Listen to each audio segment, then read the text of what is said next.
사도신경함으로써 수요 저녁 기도회를 시작하겠습니다. 전능하사 천지를 만드신 하나님 아버지를 내가 믿사오며 그 외아들 우리 주 예수 그리스도를 믿사오니 이는 성령으로 잉태하사 동정녀 마리아에게 나시고 본디오 빌라도에게 고난을 받사 십자가에 못 박혀 죽으시고 장사한 지 사흘 만에 죽은 자 가운데서 다시 살아나시며 하늘에 오르사 전능하신 하나님 우편에 앉아 계시다가 저리로서 산자와 죽은 자를 심판하러 오시리라. 성령을 믿사오며 거룩한 공회와 성도가 서로 교통하는 것과 죄를 사하여 주시는 것과 몸이 다히 사는 것과 영원히 사는 것을 믿사옵나이다. 아멘. 찬송가 303장 찬송하겠습니다. 303장입니다.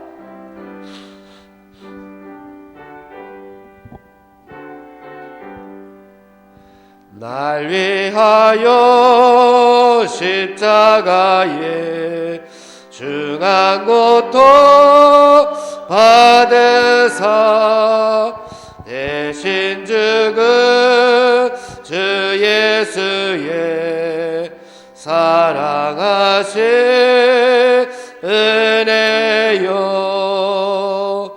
보배로운 피를 흘려 영영 죽은 죄에서 구속함을 받은 우리 어찌 찬양 안 할까.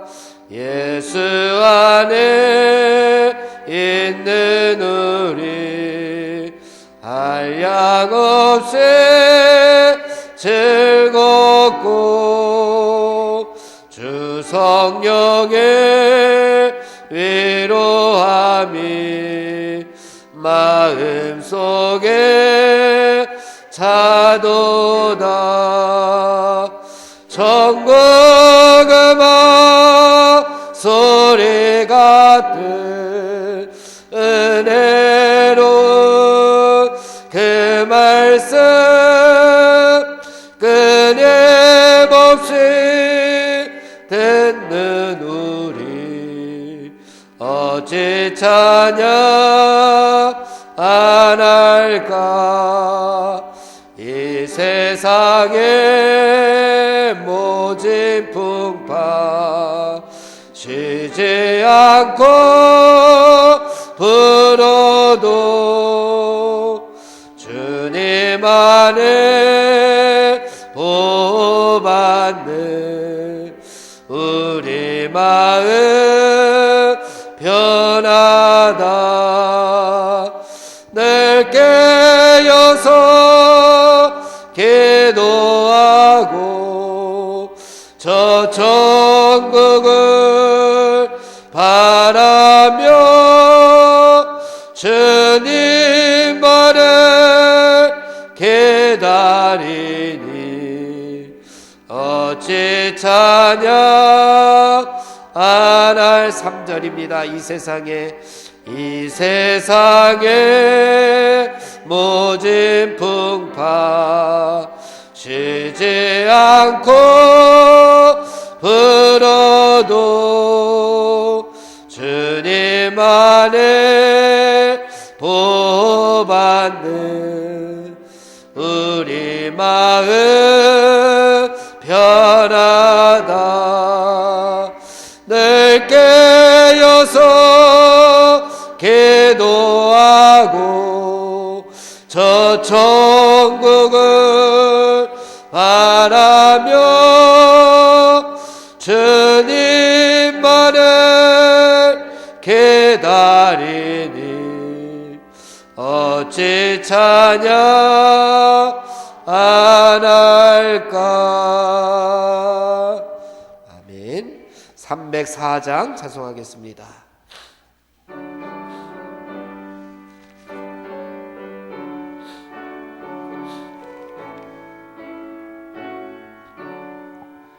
크신 하나님의 사랑 말로 다 영영 못하네.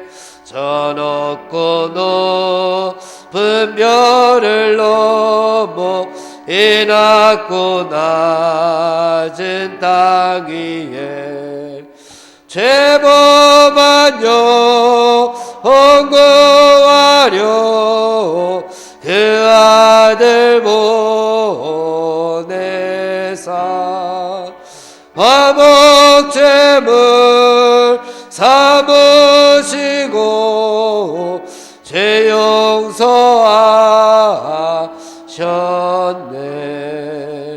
하나님 크신 사랑은 측량 못하네. 영원히 변치 않는 사랑 성도여 찬양하세. 괴로운 시절 지나가고 땅 위에 영화 새할 때 주 믿지 않던 영혼들은 큰 소리 외쳐 울어도 주 믿는 성도들에게 큰 사랑 베푸사 우리의 죄 사했으니 그네 잊을까. 하나님 크신 사랑은 측량 다 못하네. 영원히 변치 않는 사랑 성도여 찬양하세. 하늘을 두루마리 삼고 바다를 머물 삼아도 한없는 하나님의 사랑 다 기록할 수 없겠네. 하나님의 크신 사랑 그 어찌 닿을까. 저 하늘로 뱃사도 채우지 못하리. 하나님 크신 사랑은 측량 다 못하네. 영원히 변치 않는 사랑 성도여 찬양. 3절입니다. 하늘을 두루마리 삼고 하늘을 두루마리 삼고 바다를 머물 삼아도 한없는 하나님의 사랑 다 기록할 수 없겠네. 하나님의 크신 사랑 그 어찌 닿을까. 하나를 높이 쌓아도 채우지 못하리.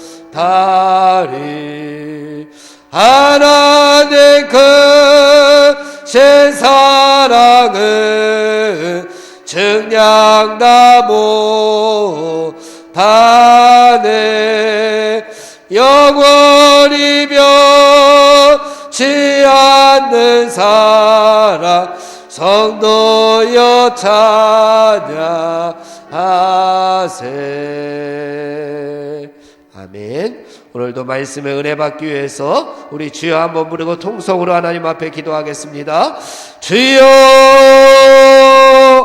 하나님 아버지 감사합니다. 세상 가운데에서 죽을 수밖에 없는 저희들, 예수 그리스도를 통하여 그 보혈의 피로 저희들을 살려주시고 구원하여 주시고 하나님의 백성 삼아주신 것을 감사합니다. 오늘도 감사한 마음으로 하나님 앞에 나왔습니다. 하나님의 은혜에 아버지 감사한 마음으로 하나님 앞에 나왔습니다. 아버지 하나님이시여 저희들에게 오늘도 하나님 앞에 영광 돌릴 수 있는 귀한 시간을 허락하여 주시니 감사합니다. 이 예배를 하나님 영광으로 받아 주시옵소서. 하나님 앞에 예배드리는 모든 족속들에게 하늘의 은혜를 오늘도 도와여 주시어서 하나님의 뜻대로 살아가기에 부족하지 아니하도록 지혜를 주시고 능력을 주시고 말씀의 반석 위에 굳건하게 세워주시옵기를 간절히 빌고 원합니다. 오늘도 말씀을 전하시는 목사님과 함께하여 주시옵소서. 그 말씀이 하늘의 권세 있는 말씀이 되게 하여 주시옵소서. 아버지, 우리는 그 말씀을 듣고 아버지 아멘으로 화답하게 하시고 아멘으로 순종하게 하시고 세상으로 나아가 말씀대로 순종하여 아버지 세상을 이길 수 있는 하나님의 백성들 되게 하여 주시옵소서. 세상의 악한 풍조가 우리를 휩쓸더라도 아버지 이겨낼 수 있기를 원합니다. 개인의 정욕들을 이겨낼 수 있도록 인도하여 주시어서 아버지 세상 가운데에서 하나님 세상의 악한 길로 빠지지 않게 하시고 어그러진 길로 빠지지 않게 하시고 죄악된 길로 넘어지지 않게 하여 주시고 아버지 말씀의 반석 위에 굳건하게 서서 진리의 길 생명의 길을 따라갈 수 있는 저희들이 다 될 수 있도록 하나님 오늘도 은혜를 도와여 주시옵소서. 오늘도 하나님 아버지여 우리의 아버지 갈급한 심령 위에 성령의 담비를 도와여 주시옵소서. 아버지 예시여 갈급한 심령 위에 하나님의 말씀을 도와여 주시고 하늘의 음성을 도와여 주시어서 아버지 예시여 우리가 그 말씀을 아버지 우리의 말씀에 씨앗이 우리의 심령 가운데 떨어져 많은 열매들을 맺을 수 있는 그리스도인들이 다 될 수 있도록 하나님 붙잡아 주시옵소서. 이 예배도 하나님께서 함께 하시고 성령님 주관하여 주시고 임재하여 주시어서 오로지 하나님만 영광 받아 주시옵소서. 함께 하여 주실 줄 믿사옵고 예수님의 이름으로 기도하옵나이다. 아멘. 오늘 우리에게 주시는 하나님의 말씀 요한복음 5장 30절 이하의 말씀 함께 봉독하겠습니다. 요한복음 5장 30절 이하의 말씀을 우리 함께 봉독하겠습니다. 내가 아무것도 스스로 할 수 없노라. 듣는 대로 심판하노니 나는 나의 뜻대로 하려 하지 않고 나를 보내신 이의 뜻대로 하려 함으로 내 심판은 의로우니라. 내가 만일 나를 위하여 증언하면 내 증언은 참되지 아니하되 나를 위하여 증언하시는 이가 따로 있으니 나를 위하여 증언하시는 그 증언이 참인 줄 아노라. 너희가 요한에게 사람을 보내매 요한이 진리에 대하여 증언하였느니라. 그러나 나는 사람에게서 증언을 취하지 아니하노라. 다만 이 말을 하는 것은 너희로 구원을 받게 하려 함이니라. 요한은 켜서 비추이는 등불이라. 너희가 한때 그 빛에 즐거이 있기를 원하였거니와 내게는 요한의 증거보다 더 큰 증거가 있으니 아버지께서 내게 주사 이루게 하시는 역사 곧 내가 하는 그 역사가 아버지께서 나를 보내신 것을 나를 위하여 증언하는 것이요 또한 나를 보내신 아버지께서 친히 나를 위하여 증언하셨느니라. 너희는 아무 때에도 그 음성을 듣지 못하였고 그 형상을 보지 못하였으며 그 말씀이 너희 속에 거하지 아니하니 이는 그가 보내신 이를 믿지 아니함이라. 너희가 성경에서 영생을 얻는 줄 생각하고 성경을 연구하거니와 이 성경이 곧 내게 대하여 증언하는 것이니라. 그러나 너희가 영생을 얻기 위하여 내게 오기를 원하지 아니하는도다. 나는 사람에게서 영광을 취하지 아니하노라. 다만 하나님을 사랑하는 것이 너희 속에 없음을 알았노라. 나는 내 아버지의 이름으로 왔음에 너희가 영접하지 아니하나 만일 다른 사람이 자기 이름으로 오면 영접하리라. 너희가 서로 영광을 취하고 유일하신 하나님께로부터 오는 영광은 구하지 아니하니 어찌 나를 믿을 수 있느냐? 내가 너희를 아버지께 고발할까 생각하지 말라. 너희를 고발하는 이가 있으니 곧 너희가 바라는 자 모세니라. 모세를 믿었더라면 또 나를 믿었으리니 이는 그가 내게 대하여 기록하였음이라. 그러나 그의 글도 믿지 아니하거든 어찌 내 말을 믿겠느냐 하시니라. 아멘. 김정은 목사님 말씀 전해 주시겠습니다.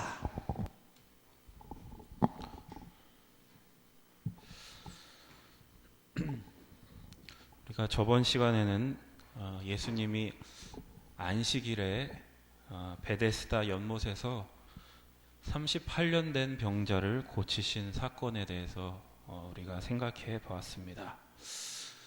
이제 이 사건이 계기가 돼서 예수님은 이제 죽음의 위협에 놓이게 되십니다. 18절에 보면 이렇게 언급을 하는데 18절 말씀 보시면 유대인들이 이로 말미암아 더욱 예수님을 죽이고자 하니 이는 안식일을 범할 뿐만 아니라 하나님을 자기의 친아버지라 하여 자기를 하나님과 동등으로 삼으심이로라. 그러니까 예수님이 유대인들이 예수님을 죽이려고 결심하게 된 두 가지 계기가 있는데 하나는 저번 시간에 보았던 그 안식일 법을 어겼다라는 그런 것이었습니다. 그런데 우리가 저번 시간에서 보았듯이 이 베데스다 사건을 통해서 안식일을 제대로 지키지 못하고 있는 것은 오히려 예수님이 아니라 유대인이었다는 것이 드러나게 됩니다. 안식일은 유대인들의 생각처럼 단순히 아무것도 하지 않는 날이 아니었습니다. 창조가 중단되는 날이 아니라 창조의 완성을 의미하는 날이었습니다. 사람이 안식일 위해 있는 게 아니라 안식일이 사람을 위해 있는 날이다. 그러니까 이런 은혜 속에 있는데 베데스다 은혜의 집 안에 38년 동안이나 있었는데도 불구하고 그 은혜를 누리지 못하고 살고 있는 병자들이 다름 아닌 유대인들이고 다름 아닌 우리들이라는 것 사실을 우리가 깨닫게 되었습니다.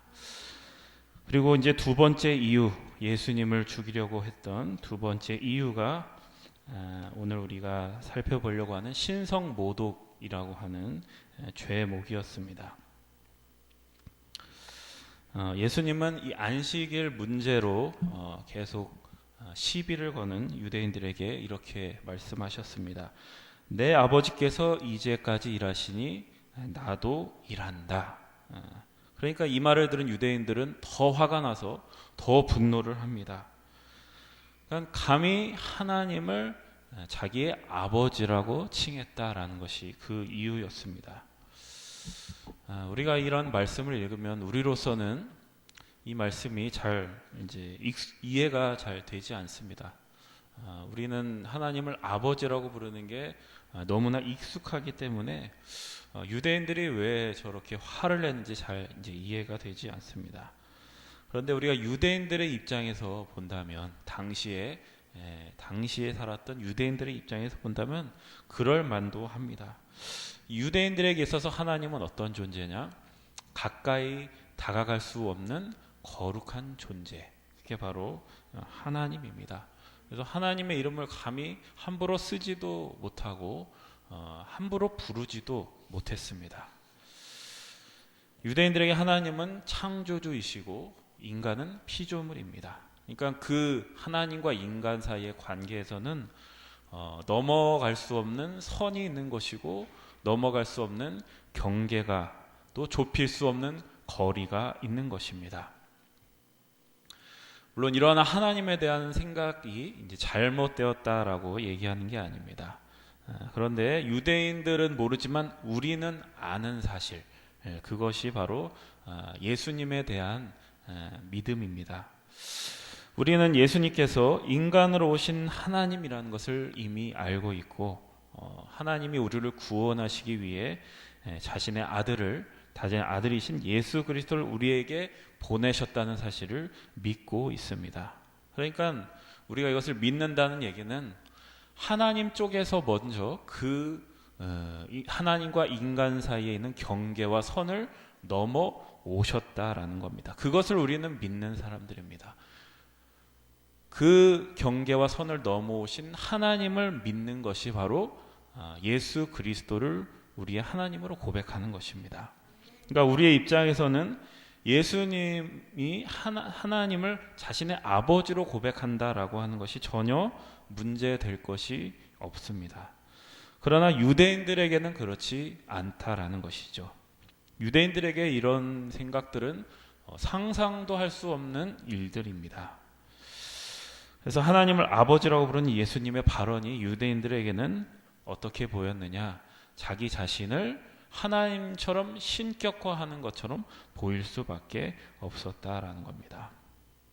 인간이 스스로를 신의 자리에 올리는 것, 신의 자리에 두는 것만큼 성경에서 큰 죄로 보는 것이 없습니다. 그래서 유대인들은 예수님이 신성모독을 했다라고 본 것입니다.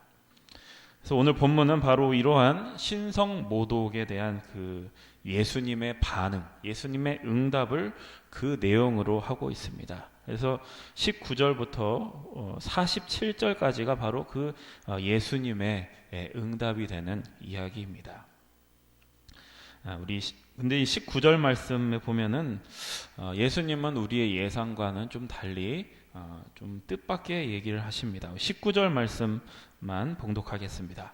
그러므로 예수께서 그들에게 이르시되 내가 진실로 진실로 너희에게 이르노니 아들이 아버지께서 하시는 일을 보지 않고는 아무것도 스스로 할 수 없나니 아버지께서 행하시는 그것을 아들도 그와 같이 행하느니라.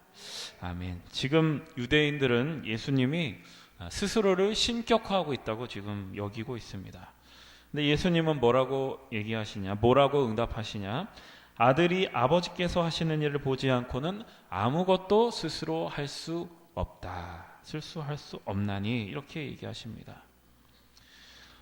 유대인들이 예수님이 이제 신격화를 하고 있다라고 생각하는 것은 그 의미는 무엇이냐면 한마디로 얘기하면 내 마음대로 하는 것. 그러니까 신이 된다라고 하는 것은 내 마음대로 할 수 있는 자유, 전적인 자유입니다. 신적인 자유. 그러니까 모든 것에 제한받지 않고 내 마음대로, 내 통제대로 할 수 있는 그러한 엄청난 권력. 그것이 신격화입니다. 신이 된다는 유대인들이 이해하는 그런 의미입니다. 스스로를 이렇게 신격화하는 것은 이 구약 성경에서 보면은 아주 가장 근본적인 인간의 죄로 여깁니다. 창세기에 보면 인간이 선악과를 따먹은 이유가 무엇이냐? 하나님처럼 되고 싶어서 이렇게 설명합니다. 하나님처럼 되고 싶다라는 것은 무엇이냐? 하나님의 통치를 거부하고 스스로 하나님처럼 되어서 자기 자신이 모든 것을 통제하고 싶어 한다라는 겁니다.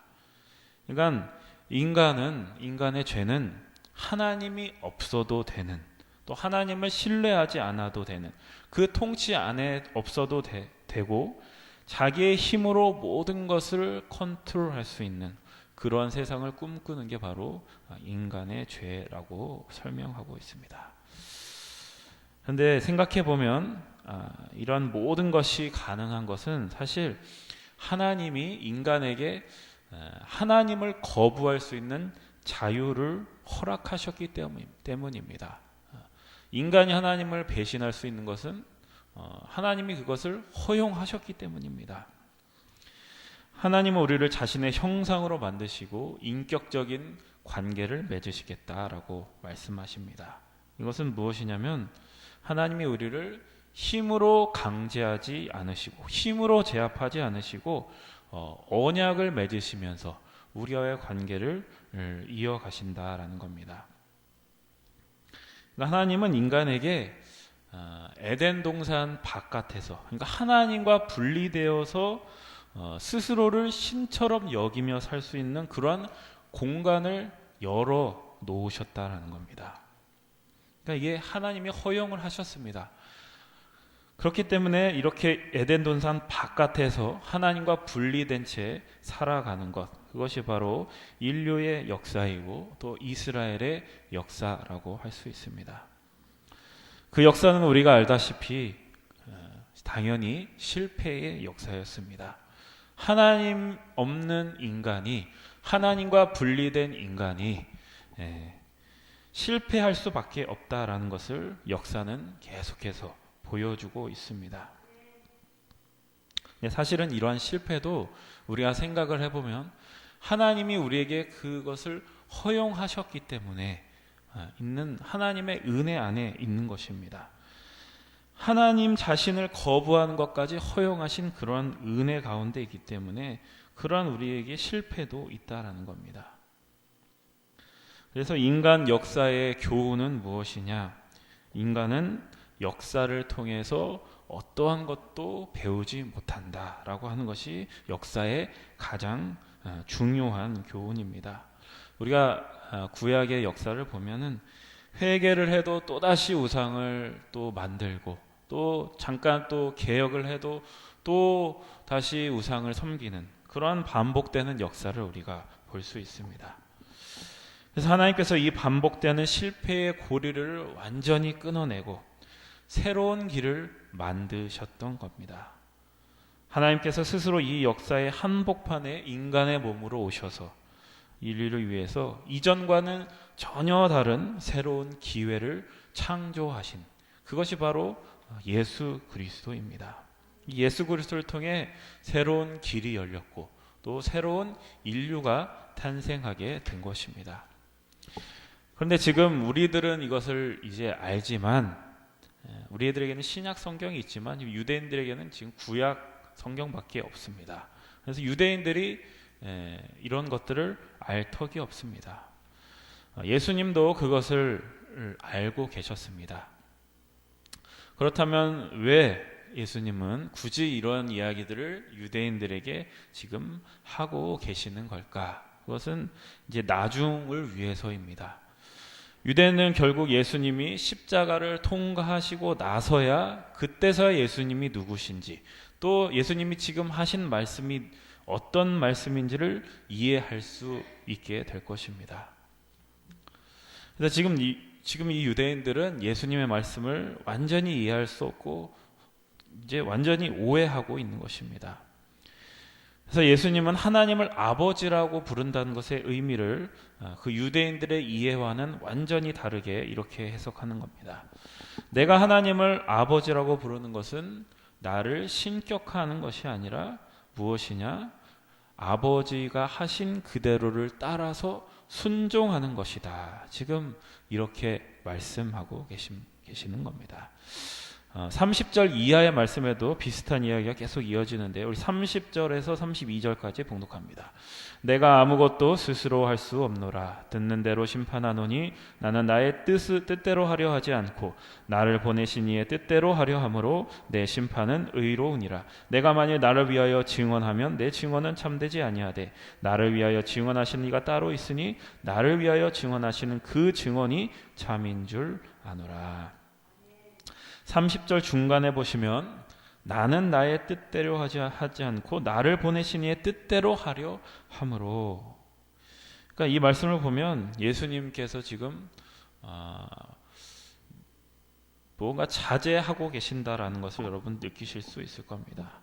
그러니까 유대인들이 생각하는 그러한 신격화와는 완전히 다른 것. 그러니까 하실 수 있는 능력이 있지만 그것을 하시지 않고 하나님 아버지의 명령대로만 한다고 지금 말씀하고 계시는 겁니다. 그러니까 예수님이 하나님을 지금 아버지라고 부른다는 의미는 무엇이냐? 어떤 신적인 힘으로 나 자신을 증명하려고 하는 것이 아니라 하나님의 뜻대로 순종한다라는 의미가 지금 여기서 분명하게 드러나는 것입니다. 33절에서 36절까지 이어서 봉독합니다. 너희가 요한에게 사람을 보내매 요한이 진리에 대하여 증언하였느니라. 그러나 나는 사람에게서 증언을 취하지 아니하노라. 다만 이 말을 하는 것은 너희로 구원을 받게 하려 함이니라. 요한은 켜서 비추이는 등불이라. 너희가 한때 그 빛에 즐거이 있기를 원하였거니와 내게는 요한의 증거보다 더 큰 증거가 있으니 아버지께서 내게 주사 이루게 하시는 역사 곧 내가 하는 그 역사가 아버지께서 나를 보내신 것을 나를 위하여 증언하는 것이요. 이게 말씀이 굉장히 어려운데 우리는 지금 예수님이 무슨 말씀을 하고 계신지를 잘 이해해야 됩니다. 그러니까 지금 예수님의 말씀은 너희가 지금 요구하는 것에 대하여 나는 답할 생각이 없다라는 겁니다. 너희는 지금 내가 하나님으로부터 왔다는 증거를 지금 네가 원하는 증거를 나에게 보이라고 요구하고 있지만 나는 그런 증거를 너에게 주지 않겠다. 그리고 또 나는 사람의 증언도 사실 필요 없다. 하나님이 보내신 자라는 증거는 그분이 하라고 하신 일을 행하는 것으로만 확인될 수 있다. 지금 그런 얘기를 하는 겁니다. 유대인들은 계속 와서 지금 예수님께 이렇게 묻는 겁니다. 당신이 정말 하나님의 아들입니까? 당신이 정말 하나님이 보내신 자입니까? 그렇다면 우리가 원하는 증거를 주십시오. 그 증거를 보여주십시오. 근데 예수님은 뭐라고 대답하십니까? 나는 너희들이 나에게 질문하는 원하는 그 질문에 답하러 온 것이 아니다.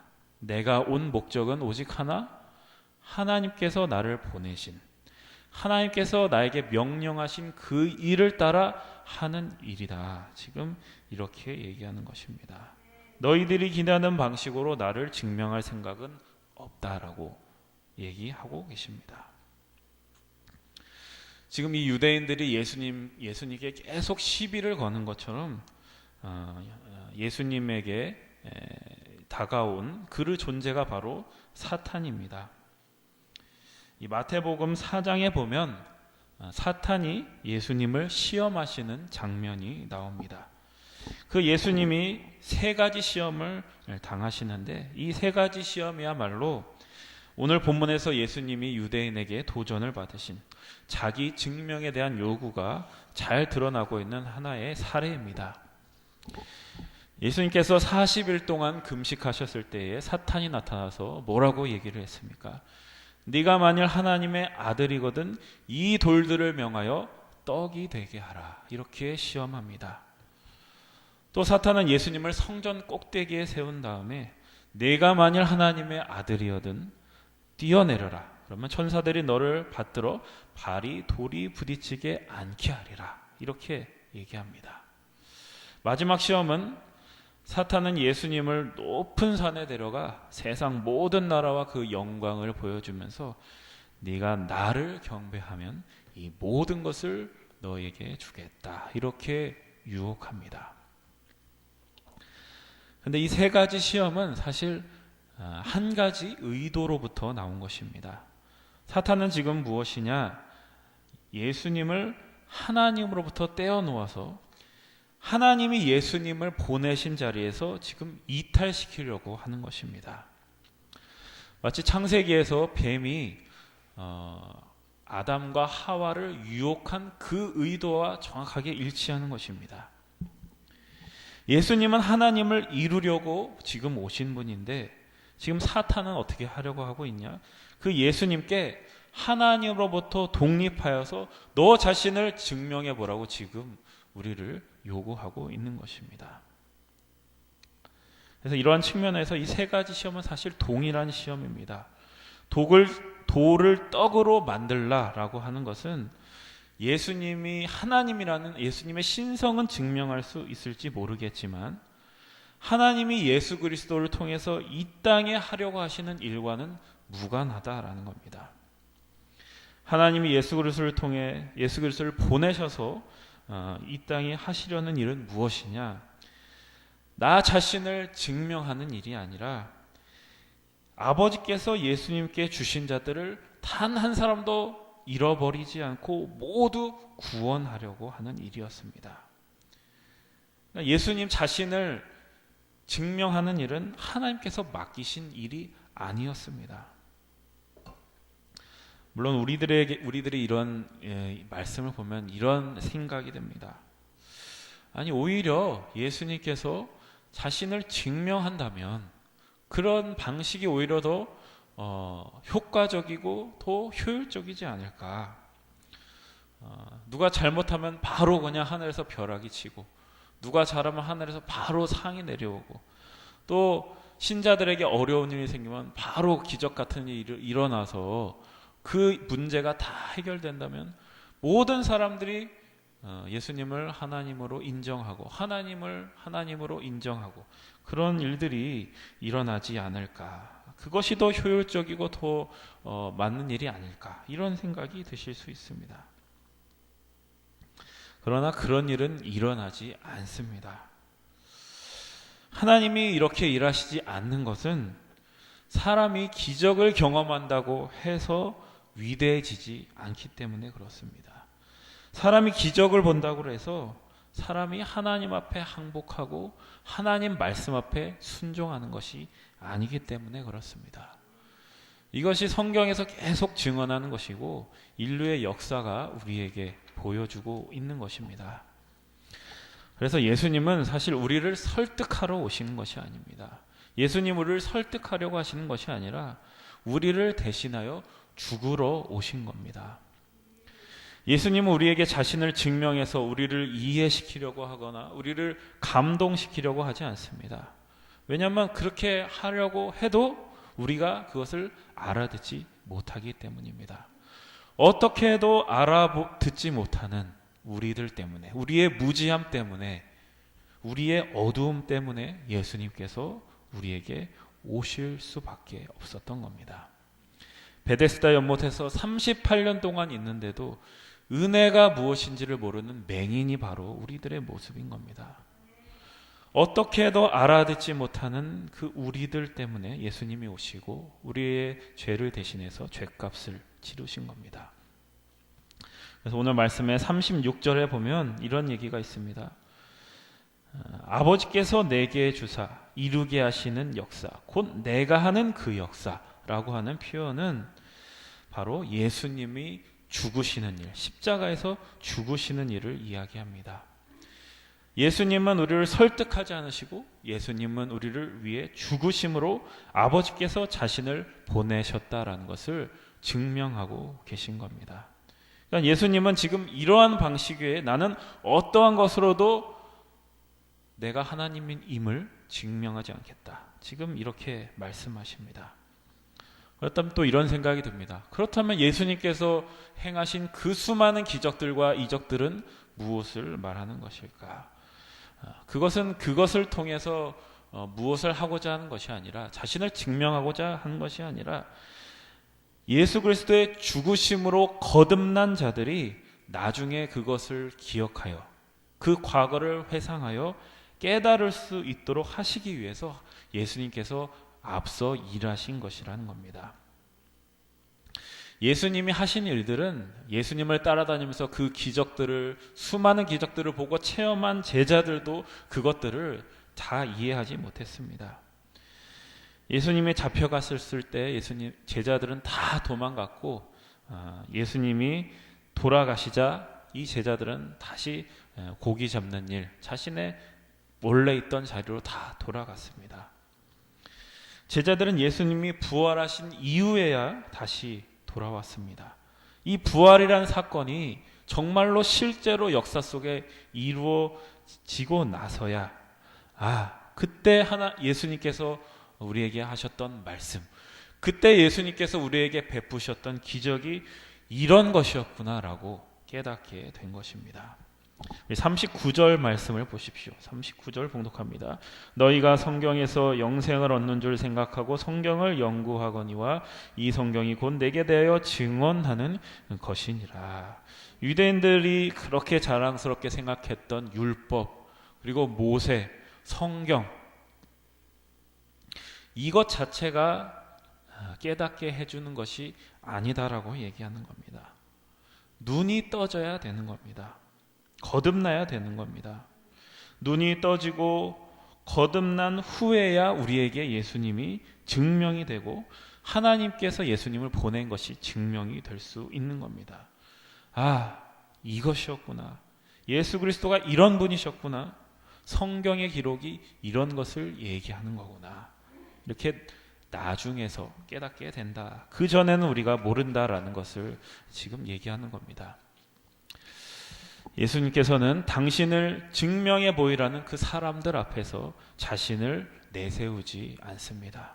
예수님은 자존심을 내세우지 않고 자신을 기꺼이 제안하십니다. 왜 그러셨냐? 이 요한복음에서 계속 반복해서 얘기하는 것처럼 보내심을 받았기 때문에 그렇습니다. 예수님은 분명히 하나님이시고 무슨 일이든 할 수 있는 전능하신 능력이 있으신 분이지만 그것을 포기하고 스스로를 제한하신다라는 겁니다. 예수님은 자신을 공격하고 자신을 위협하는 그 사람들에게 그 사람들의 싸움에 대응하시는 것이 아니라 오히려 그들을 고치러 오셨다라고 얘기하는 겁니다. 자신을 죽이려고 덤벼드는 그들을 고치러 오셨다. 그렇게 얘기하면서 그들과 맞서시지 않고 하나님이 보내신 뜻대로 십자가에서 죽으십니다.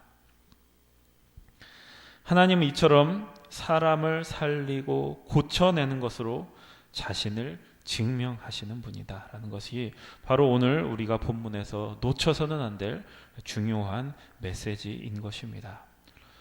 그렇다면 우리는 어떻게 살아야 되겠습니까? 요한복음 17장 18절에 보면 이런 말씀이 나옵니다. 아버지께서 나를 세상에 보내신 것 같이 나도 그들을 세상에 보내었고.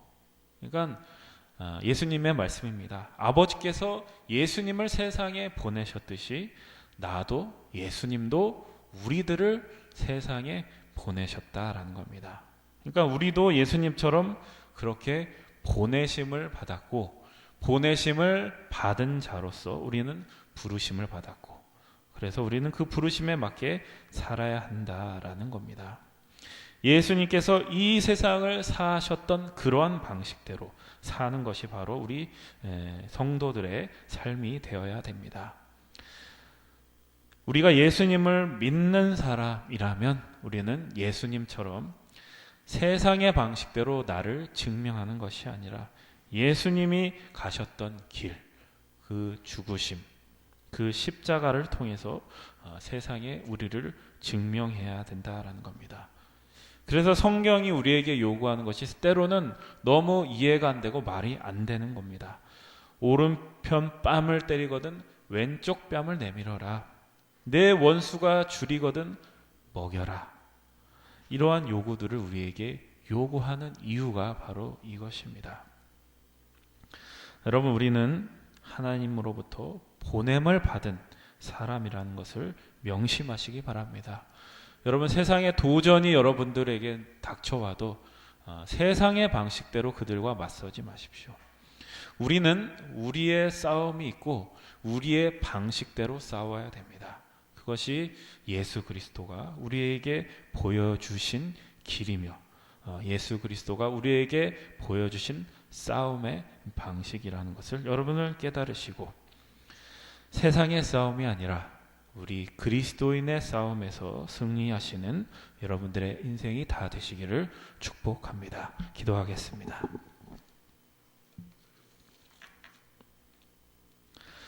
하나님 아버지, 우리는 스스로를 증명하라는 세상의 도전 속에 살아갑니다.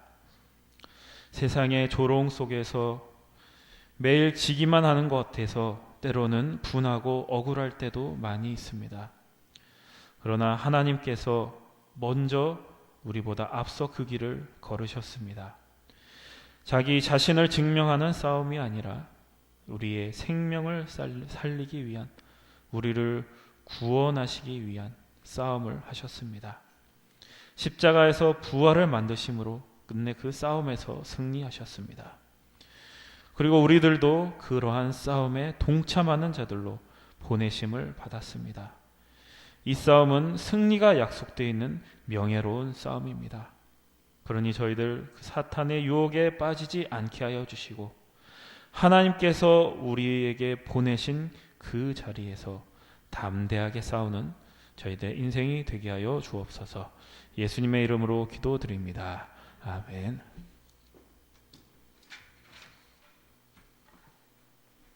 찬송가 347장입니다.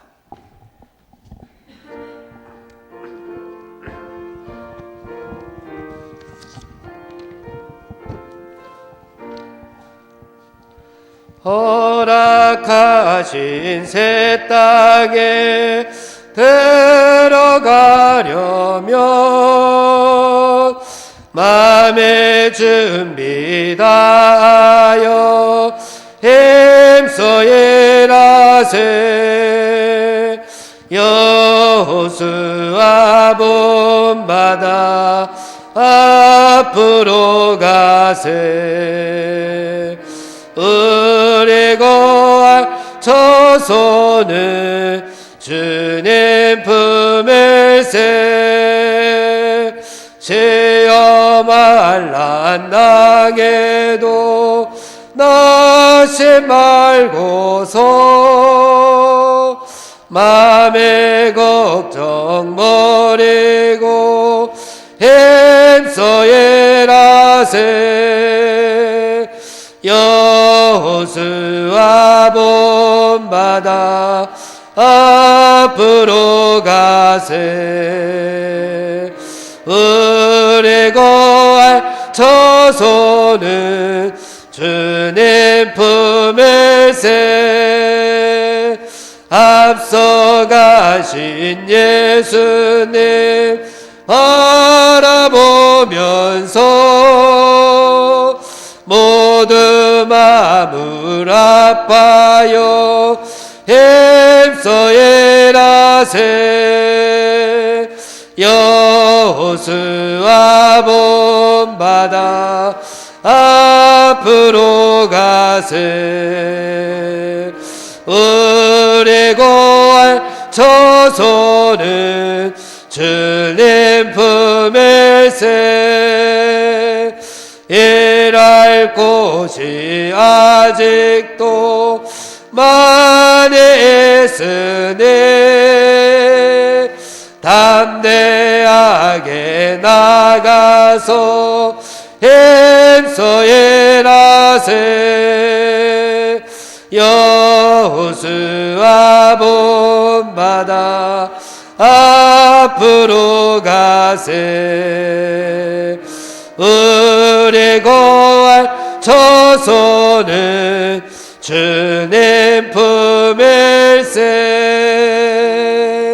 아멘. 우리 다 함께 합심해서 하나님 앞에 기도하겠습니다. 먼저 나라와 민족을 위해서 하나님 앞에 기도하겠습니다. 하나님, 이 땅에 하나님께서 원하시는 진정한 평화를 허락하여 주시옵소서. 이 민족에게 하나님 남북의 평화 통일을 허락하여 주시옵소서. 그래서 죄악으로 물든 이 시대가 하나님의 거룩하심으로 회복되어지게 하시고 이 땅이 하나님의 은혜가 충만한 땅이 될 수 있기를 아버지 하나님 원합니다. 우리 간절하게 주여 한번 부르고 통성으로 하나님 앞에 기도하겠습니다. 주여 하나님 아버지 감사합니다. 저희들에게 이 나라 이 민족을 허락하여 주시고 이 땅 위에 하나님께서 복음을 허락하여 주심을 감사합니다. 어려울 때마다 하나님께서 은혜 주시고 어려울 때마다 하나님께서 은혜로 아버지 예수여 이 땅을 고쳐주신 것을 하나님 기억합니다. 아버지 지금도 이 나라 이 민족이 어려움 가운데 빠져 있습니다. 하나님 전염병으로 인하여 힘들어하고 있습니다. 하나님 모든 국민들이 영적으로 지쳐가고 있는 이때에 하나님 이 땅에 성령의 담비를 허락하여 주시어서 하나님의 뜻이 이 땅에 이루어지기를 원합니다. 하나님께서 주시는 아버지 그 뜻을 우리가 밝히 볼 수 있도록 인도하여 주시옵소서. 하나님 우리가 하나님 앞에 먼저 무릎 꿇는 아버지 국민들이 되기를 원합니다. 이 땅의 백성들이 먼저 하나님 앞에 참된 회개로 나아갈 수 있기를 원합니다. 하나님 앞에 아버지 모든 것을 드려 아버지 예수 우리가 아버지 자복하기를 원합니다. 통해 자복함으로 말미암아 하나님께서 이 땅을 아버지 긍휼히 여기시고 고쳐 주시옵소서. 아버지 예시 황무지와 같은 이 땅을 하나님 고쳐 주시옵소서. 회복시켜 주시옵소서. 죄악으로 물든 이 시대를 하나님께서 회복시켜 주시옵소서. 아버지 예시 이 땅이 하나님의 은혜가 충만한 땅이 되기를 간절히 원합니다. 하나님 아버지여, 이 나라 이 민족이 하나님 앞에 올곧게 바로 서기를 원합니다. 죄악으로 나아가지 않게 하시고 교만 가운데 나아가지 않게 하시고 목이 곧은 백성이 되지 않기를 원합니다. 오로지 하나님만을 앙망할 수 있는 나라와 민족이 될 수 있도록 주여 역사하여 주시옵소서. 모든 위정자들, 모든 지도자들 아버지 그들을 기억하여 주시옵소서. 하늘로는 하늘님을 두려워하게 하시고 이 땅으로는 백성들을 사랑할 수 있는 지도자들이 되기를 원합니다. 하나님, 그리함으로 말미암아 그들의 고백 속에 이 나라를 다스리시는 주인이 하나님이심을 깨닫게 되는 놀라운 은혜를 허락하여 주시옵소서. 아버지, 이 민족이 남과 북으로 나뉘어져 있습니다. 하나님, 아직도 아버지 서로가 서로를 향하여 아버지 촛불이를 겨누고 있는 이 땅을 하나님 긍휼히 여겨 주시옵소서. 이 땅에 평화 통일을 허락하여 주시옵소서. 이 땅에 아버지 다시는 전쟁이 일어나지 아니하도록 하나님께서 은혜를 베풀어 주시옵소서. 북한의 군사적인 위협을 하나님 막아주시고 핵도발을 막아주시옵소서. 북한 내의 인권 연의를 하나님의 생존권 위협이 다 사라질 수 있도록 인도하여 주시옵소서. 북한에 아직도 남은 자들을 허락하여 주시어서 지하교회에서 하나님 앞에 예배드리는 성도들을 하나님 기억하여 주시옵소서. 저들을 불쌍히 여겨 주시옵소서. 아버지여, 하루속히 이 땅에 평안통일을 허락하여 주시어서 저들이 할렐루야 하나님을 찬양하는 그날이 속히 오게 하시고 저 북한에도 하나님의 성전을 세울 수 있는 날이 속히 올 수 있도록 인도하여 주시어서 이 민족이 하나 되어 더 아름다운 모습으로 하나님 앞에 영광 돌리는 이 민족이 될 수 있도록 하나님 은혜를 베풀어 주시옵소서. 함께하여 주시옵소서. 은혜를 내려 주시옵소서. 예수님의 이름으로 기도하옵나이다. 아멘. 우리 두 번째로 이 땅의 교회와 우리 석교교회와 목사님과 성도님들을 위해서 기도하기를 원합니다. 하나님, 무너져가고 있는 한국교회를 살려주시옵소서. 우리 석교교회가 하나님의 사명을 잘 감당하는 교회가 되게 하여 주시옵소서. 목사님을 말씀의 능력으로 붙잡아 주시옵소서. 육신의 아픔 가운데 있는 성도들, 특별히 영적으로 신음하고 있는 성도들을 하나님 어루만져 주시고 저들을 회복시켜 주시옵소서. 우리 교회를 위해서 주여 한번 부르고 통성으로 하나님 앞에 기도하겠습니다. 주여, 아버지 하나님, 이 땅의 교회들을 위하여 하나님 앞에 기도합니다. 이 어려운 시대에 하나님 빛이 되어야 할 교회들입니다. 하나님, 이 어려운 시기에 아버지의 이 황무지와 같은 시기에 아버지여 빛이 되고 힘이 되고 능력이 되는 교회들이 되어야 할 줄로 믿습니다. 그러나 하나님, 지금 한국교회의 모습을 바라볼 때에 아버지의 복음의 감격을 상실해가고 하나님의 생명력을 상실해가고 있는 모습이 보입니다. 하나님, 이 땅의 교회들을 다시 한번 아버지 성령 충만함으로 허락하여 주시어서 아버지여 다시금 살아나게 하여 주시옵소서. 다시금 일어나게 하여 주시옵소서. 다시금 부흥의 역사를 아버지 체험하는 교회들이 되게 하여 주시옵소서. 하나님, 이 땅의 교회들이 이 시대의 아픔을 함께 끌어안을 수 있는 아버지의 넉넉함을 허락하여 주시옵소서. 그 아픔에 동참하게 하시고 아버지 시대적인 대안들을 제시하게 하시고 미래를 준비할 수 있는 교회들이 다 될 수 있도록 하나님 붙잡아 주시옵소서. 이 땅에 아버지의 많은 젊은이들이 절망 속에 있습니다. 아버지, 모든 교회들이 하나님의 꿈과 비전을 제시하여서 저들이 절망 가운데 있지 아니하고 하나님 앞에 다 나와서 용기를 가지고 미래를 준비 준비할 수 있는 아버지 교회들이 다 될 수 있도록 하나님 붙잡아 주시옵소서. 우리 성결교회를 붙잡아 주시옵소서. 나눔과 섬김으로 하나님의 말씀과 사랑을 실천하는 교회가 되기를 원합니다. 하나님께서 주신 아버지 사명을 잘 감당하는 교회가 되기를 원합니다. 세상에 죽어가는 모든 영혼들의 아버지 구원의 방주로 들을 수 있도록 하나님 은혜를 베풀어 주시옵소서. 아버지 빛이 되라고 하셨사오니 어둠 가운데 있는 세상에 빛을 환하게 비출 수 있는 예수 그리스도의 빛된 사명을 감당하게 하여 주시옵소서. 아버지 예수여 십자가를 지나가셨사오니 하나님의 고난 가운데 역경 가운데 있을지라도 그 길이 십자가의 길이라면, 그 길이 좁은 길이라면, 그 길이 하나님께서 원하시는 길이라면 그 길을 아버지의 아멘으로 화답하며 걸을 수 있는 교회가 될 수 있도록 인도하여 주시옵소서. 세상의 편한 길, 세상의 물질 만능주의, 자본주의, 아버지의 세상의 모든 문화들을 다 물리치고 하나님께서 원하시는 거룩한 방법으로 살아남을 수 있도록 인도하여 주시옵소서. 하나님의 모든 예배가 회복되어지기를 원합니다. 아버지의 부흥되기를 원합니다. 그래서 하나님 앞에 영광 돌리는 교회로 우뚝 서게 하여 주시옵소서. 목사님을 붙잡아 주시옵소서. 말씀의 능력을 더하여 주시고 선포되는 말씀이 아버지 성도들에게 힘이 되게 하시고 성도들에게 위로가 되는 귀한 말씀의 능력을 허락하여 주시옵소서. 육신의 질병으로 고통당하는 사랑하는 성도들이 있습니다. 하나님 저들을 예수 그리스도의 피 묻은 손으로 안수한찬하여 주시옵소서. 저들을 어루만져 주시옵소서. 다 치유함 받을 수 있도록 인도하여 주시옵소서. 아버지 특별히 영적으로 신음하고 있는 성도들이 있습니다. 아버지 잃어버린 것을 찾을 수 있게 하여 주시옵소서. 하늘의 보화를 잃어버렸는지 첫사랑을 잃어버렸는지 아버지 잃어버린 것을 다시금 회복시켜 주시어서 다시금 열정을 가지고 다시금 헌신을 가지고 하나님 앞에 나와 아버지 예배하며 열정적으로 하나님을 아버지 찾으며 하나님 앞에 찬양하며 하나님 앞에 온전히 모든 것을 드릴 수 있는 아버지 성도들이 다 될 수 있도록 하나님께서 회복시켜 주시옵소서. 이 어려운 시기에 면역력이 약한 성도님들을 하나님께서 강건하게 붙잡아 주시어서 아버지 저들이 하나님 앞에 영광 돌리기에 부족하지 않은 삶을 이어갈 수 있도록 은혜를 베풀어 주시옵소서. 함께하여 주심을 믿사옵고 예수님의 이름으로 기도하옵나이다.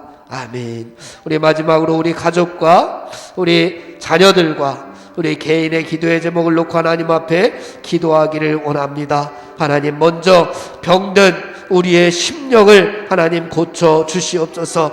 우리의 갈급한 심령 가운데 성령의 은혜를 하나님 베풀어 주시옵소서. 우리 가족이 믿음의 가족이 되기를 원합니다. 우리의 자녀들이 하나님의 일꾼이 되기를 원합니다. 우리의 기도의 제목들이 하나님의 미랄이 되기를 원합니다. 우리 주여 한번 부르고 통성으로 하나님 앞에 기도하겠습니다. 주여 하나님 아버지 이 시간 우리의 가정을 위하여 가족들을 위하여 이웃을 위하여 우리의 자녀들을 위하여 하나님 우리 개인을 놓고 하나님 앞에 기도하기를 원합니다. 하나님 우리 가정을 먼저 붙잡아 주시옵소서. 아버지여 믿음이 잘 전수되어지기를 원합니다. 하나님의 뜻을 이루는 가정이 다 될 수 있도록 인도하여 주시옵소서. 하나님 전염병으로 위축된 아버지 성도들의 가정을 하나님께서 돌보아 주시옵소서. 저들의 사업장들을 하나님께서 다시금 살아나게 도와주시옵소서. 하나님 함께하여 주시옵기를 저들의 가정들이 에덴의 아버지 기쁨을 회복할 수 있도록 인도하여 주시옵소서. 저들의 가정에 호주되어 주시어서 하나님의 뜻대로 쓰임받는 귀한 가정들 되게 하여 주시옵소서. 아버지 우리 자녀들을 위하여 기도합니다. 우리의 자녀들은 하나님 지켜 주시옵소서. 하나님 나라에 귀하게 쓰임받는 자녀들이 되기를 원합니다. 아버지 하나님 에녹과 같이 하나님과 평생 동행할 수 있는 아버지 자녀들이 다 될 수 있도록 인도하여 주시옵소서. 우리의 자녀들이 세상 가운데에서 세상의 악한 풍조를 믿음으로 이겨낼 수 있는 아버지 그리스도인이 되게 하여 주옵소서. 개인의 정력, 사탄의 유혹들을 하나님의 말씀으로 이겨낼 수 있는 믿음의 사람이 될 수 있도록 하나님 역사하여 주시옵소서. 하나님 앞에 예배드리는 것을 아버지 다른 것들에게 양보하지 아니하는 그리스도인이 될 수 있도록 하나님 은혜를 베풀어 주시옵소서. 악한 것에는 미련하게 하시고 선한 것에는 지혜로운 자녀들이 다 될 수 있도록 하나님 은혜를 베풀어 주시옵소서. 아버지여, 개인의 기도의 제목을 놓고 하나님 앞에 기도할 때마다 하나님 그 기도가 하나님의 뜻과 일치되기를 원합니다. 그래서 하나님 들어 응답하여 주시고 우리의 기도가 하나님의 미랄이 되어서 썩어져 많은 열매를 맺어 우리의 삶을 변화시키게 하시고 우리의 가정을 변화시키게 하시고 우리 교회를 변화시키게 하시고 우리가 살아가는 삶의 자리와 이 나라를 변화시킬 수 있는 기도의 제목들이 다 될 수 있도록 하나님 역사하여 주시옵소서. 우리 모두를 하나님 붙잡아 주시옵소서. 하나님께서 인도하여 주시옵소서. 하나님 동행하여 주시옵소서. 하나님 우리가 살아가는 삶의 자리가 하나님을 드높이고 하나님의 영광의 아버지 임재들이 나타나는 귀한 삶의 자리들 되게 하여 주시옵소서. 우리 모두 쭉저기가 되지 않게 하시고 알곡이 되는 귀한 성도들로 삼아 주시옵소서. 예수님의 이름으로 기도하옵나이다. 아멘.